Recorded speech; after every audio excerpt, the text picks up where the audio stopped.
Hello dear friends, तो मैं हूं आरती। संस्कृति पीसीएस यूट्यूब चैनल पे आप सभी का स्वागत है। मैं हाजिर हूं एक नए विषय को लेकर। आज हम बात करने वाले लखनऊ की एक टीम है जो कि मणिपुर में पुरानी मिट्टी की खोज करी। तो उन्होंने 37,000 वर्ष पुराने बांस की यहाँ पर खोज कर ली है। अब आपके मन में आ रहा होगा 37,000 साल पहले तो हिमयुग रहा है, जब पूरी पृथ्वी बर्फ से ढकी हुई थी, तो आखिरकार बांस कैसे हो सकता है। तो आपको मैं जानकारी के लिए बता दूं, जब पूरी दुनिया बर्फ से ढक चुकी थी तो मणिपुर और हमारा नॉर्थ ईस्ट वाला इलाका ऐसा था जहाँ पर बांस की कुछ प्रजातियां हरी भरी वहाँ पर आराम से फल फूल रही थी। अब ऐसा हुआ इस वजह से था क्योंकि यहाँ का मौसम थोड़ा सा नर्म और थोड़ा सा गर्म था और यहाँ पर ये बांस सरवाइव कर पाया। अगर आप बांस के बारे में पढ़ेंगे तो बहुत सॉफ्ट प्रकार की एक तरीके से पौधा है, पौधा ही कहते हैं इसको हम लोग, और पूरे विश्व से खत्म हो चुका था। यूरोप हो गया, एशिया हो गया, लगभग यहाँ से पूरा खत्म हो गया था, लेकिन आप भारत के पूर्वोत्तर इलाकों में आराम से इसको देख सकते हैं। और ये जो बांस मिला है ये खास प्रकार का बांस है जो कांटेदार था। अब सर्वाइवल के लिए कुछ तो करना होगा, तो इस आर्टिकल के माध्यम से पढ़ेंगे कि इसकी खोज कहाँ पर की गई है, क्या महत्व है, कौन सी प्रजाति का है और कौन सी टीम ने इसको खोजा। तो क्या लिखा है, मणिपुर की इम्फाल घाटी में वैज्ञानिकों को 37,000 साल पुराना कांटेदार बांस यहाँ पर मिला है। यह एशिया का सबसे प्राचीन बांस माना जाता है और जीवाश्म में भी है। स्पष्ट कांटे हैं, गांठें हैं और कलियां भी इसमें देखने को मिल सकती हैं। देखो यहाँ पे इमेज लगी हुई है ना, ये कुछ इस प्रकार का आपको दिखाई देगा। अब गलती से खोजा है, खोजने ये नहीं गए थे, खोजने कुछ और गए थे, इनको गलती से मिल गया। यह खोज हिमयुग के दौरान उत्तर पूर्व भारत की जलवायु के बारे में बता रहा है कि वहां की जलवायु शायद पूरी दुनिया के कंपैरिजन में थोड़ी ठीक रही होगी, जिसकी वजह से ये ग्रीनरी यहाँ पर सरवाइव कर पाई। और ये अत्यंत दुर्लभ है कि हिमयुग में भी कोई चीज सरवाइव कर रही थी और उसके साक्ष्य अब हमें यहाँ पर देखने को मिल रहे हैं। अब बात करते हैं प्रमुख तथ्यों। तो हमने देख ली एज कितनी, 37,000 साल पहले। कहां पर मिला है, चिरांग नदी, इम्फाल घाटी, मणिपुर में मिला है। ये कांटेदार बांस है, एशिया में अब तक मिला सबसे पुराना बांस का जीवाश्म है। एशिया में थोड़ी थोड़ी जगहों पर थोड़े बहुत साक्ष्य मिले हैं, लेकिन इतना पुराना कहीं भी नहीं मिला था।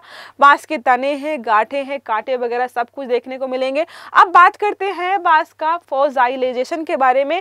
अत्यंत दुर्लभ है क्योंकि ये खोखला होता है। तो देखो, बांस बहुत सॉफ्ट होता है, थोड़े टाइम में ही ये गल जाता है और खत्म हो जाता है, तो खोखला होता है, जल्दी सड़ता है, पत्थर में परिवर्तित नहीं हो पाता है।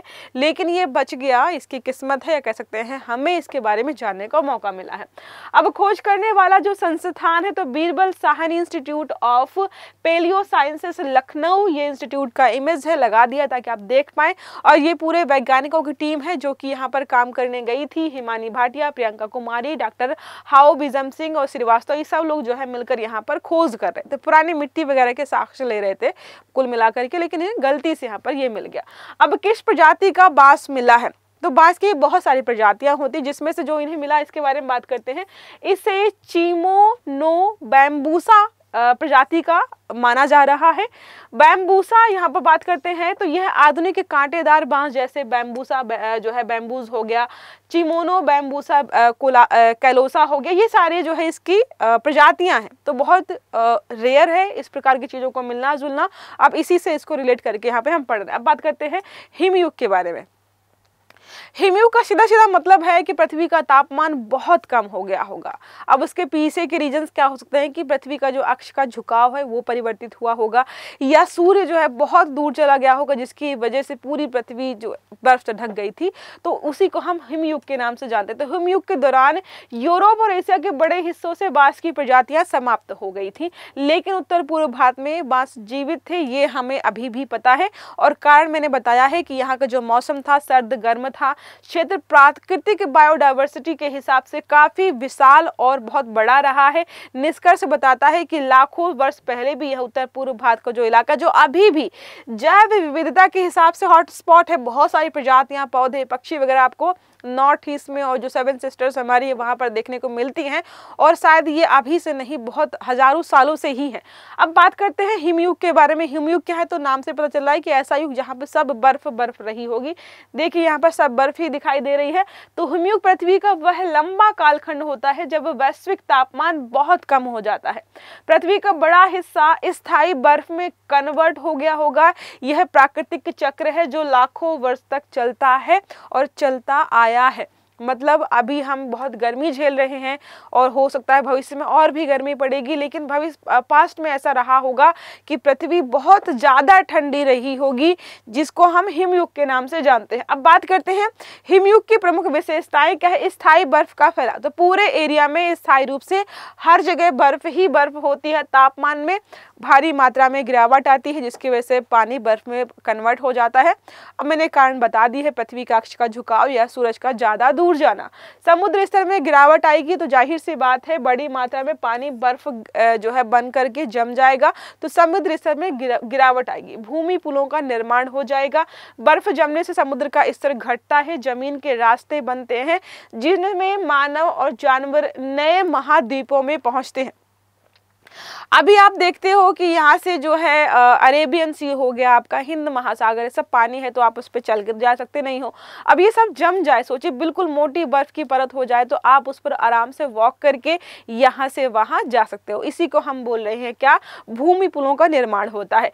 सूखा और ठंडा, जाहिर सी बात है ठंड है तो शुष्क होगा और सूखा पड़ेगा, ग्रीनरी सारी वेजिटेशन यहाँ पर नष्ट हो जाती हैं। अब बात करते हैं क्यों आता है, तो वायुमंडलीय परिवर्तन की वजह से भी आ सकता है कि ग्रीन हाउस गैस है जिसमें CO2 हो गया और CH4 में कमी आएगी। पृथ्वी का कम ऊष्मा रोक पाना, जो सूर्य से जो रोशनी आती है, जो हीट आती है, उसको पृथ्वी अपने वायुमंडल की वजह से रोक पाती है। अब अगर इसको ना रोक पाए तो जाहिर सी बात है तापमान में लगातार गिरावट आएगी। पृथ्वी की कक्षा या अक्ष में झुकाव को बताया मैंने आपको, सूर्य से दूरी में परिवर्तन होगा, पृथ्वी के झुकाव में बदलाव होगा, पृथ्वी की परिक्रमा पथ में परिवर्तन अगर होता है, इन सभी कारणों की वजह से भी हिमयुग आ सकता है या आया होगा। साथ में सौर विकिरण में कमी आएगी तो उत्तरी गोलार्ध को कम धूप, अधिक बर्फ जमना, वो बर्फ धीरे धीरे दक्षिणी गोलार्ध की तरफ फैलना शुरू हो सकती है। ये सारे रीजन्स यहाँ पर बताए गए हैं। अब बात करते हैं मानव विकास पर क्या प्रभाव डालता है हिमयुग। तो मनुष्यों ने शिकार करना सीखा, औजार बनाना, खाल पहनना जैसे तकनीकें विकसित की। अब बहुत गर्मी पड़ेगी तो उसी हिसाब से हम अपने आप को विकसित करेंगे। बहुत ठंड होगी तो अपने आप को बचाने के लिए, सर्वाइवल के लिए हम कुछ करेंगे, वो सारा हमने सीखा है। ठंडे वातावरण में लंबी यात्राएं कैसे करनी है, भोजन को कैसे स्टोर करना है, कैसे अपने आप को जीवित रखना है, भूमि पुलों का निर्माण। सोचिए जो है सब कुछ जमा होगा तो कहीं पर भी कैसे भी जा रहे होंगे ये लोग, कहीं पर पानी ही नहीं है। कठोर परिस्थितियों में सहयोग और समूह जीवन, तो ठंड में सहयोग और समूह जीवन बहुत महत्वपूर्ण हो ही जाता है।